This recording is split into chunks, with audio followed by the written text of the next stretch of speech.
प्यारे बच्चों, आज के इस अंक में हम लोग पढ़ेंगे कि कैसे प्रौद्योगिकी का प्रयोग करके परंपरागत ऊर्जा के जो स्रोत हैं उनमें हम सुधार कर सकते हैं और उनमें सुधार करके उनके कैलोरी मान को या ऐसे अन्य पहलुओं को बदल सकते हैं जो पर्यावरण के लिए अनुकूल हों और हमारे लिए भी धन की दृष्टि से, आर्थिक दृष्टि से, उपयोगिता की दृष्टि से भी महत्वपूर्ण हो जाते हैं। तो इसमें एक है जैव मात्रा, बायोमास, आज जो काफी चर्चा में है, जैव मात्रा,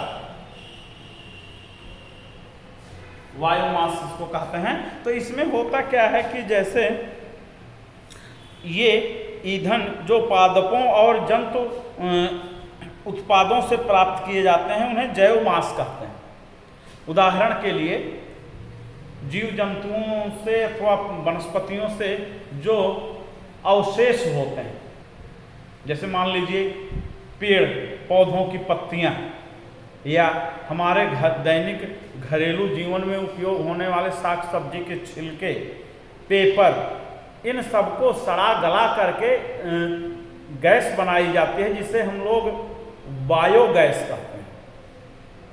अब इसका उपयोग जो है किस प्रकार से होता है, जो मुख्य रूप से मीथेन के रूप में हमें प्राप्त होती है।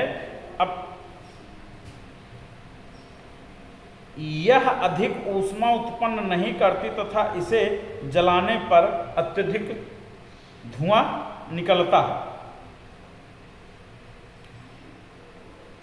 अब लकड़ी के लिए, अब जैसे लकड़ी का उदाहरण हम लोगों ने लिया कि लकड़ी को अगर जलाया जाए तो बहुत अधिक ऊष्मा नहीं उत्पन्न होती हमारे आवश्यकता अनुसार, लेकिन धुआं भी काफ़ी निकलता है। लेकिन अगर इसी पे टेक्नोलॉजी का प्रयोग करके हम इसे कोयले में परिवर्तित कर देते हैं तो वह कोयला जो जलता है वह अधिक ऊष्मा भी देता है और धुआं भी कम देता है। ऑक्सीजन की अनुपस्थिति में अगर लकड़ी को जलाया जाए, जैसा कोयला बनाया जाता है, अगर लकड़ी को जलाया जाए तो वह जो है कोयले में परिवर्तित हो जाती है।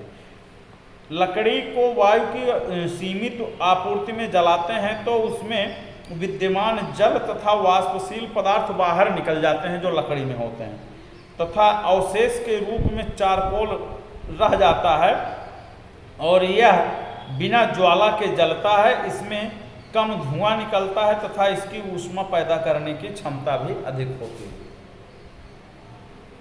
तो ये होता है, जबकि लकड़ी जो है एक प्रकार का बायोमास है, जो जैव पदार्थ है, जैसे पेड़ की लकड़ी।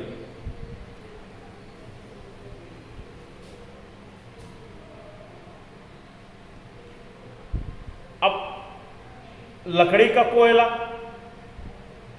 ये हो गया और उसके बाद अब आता है बायोगैस। एक सिस्टम होता है गोबर गैस, वह भी बायोगैस का ही एक वो है प्लांट। उसमें स्पेशली पशुओं के गोबर, गाय बैल भैंस के जो गोबर निकलते हैं उस गोबर का उपयोग किया जाता है बायोगैस के रूप में। वो गोबर गैस के रूप में स्पेशली जाना जाता है।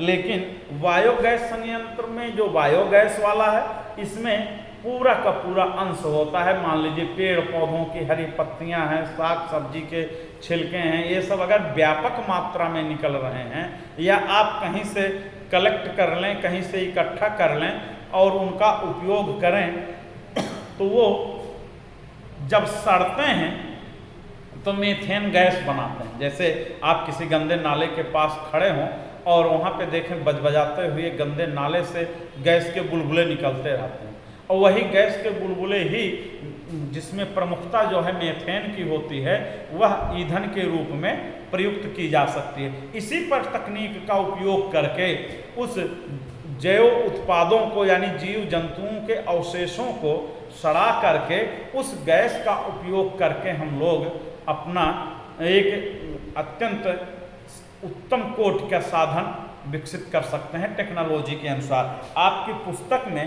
ये दिया हुआ है बायोगैस संयंत्र। इसमें आपको इसका चित्र बनाना है और इसके जरिए आपको ये जानना है कि ये किस प्रकार से काम करता है।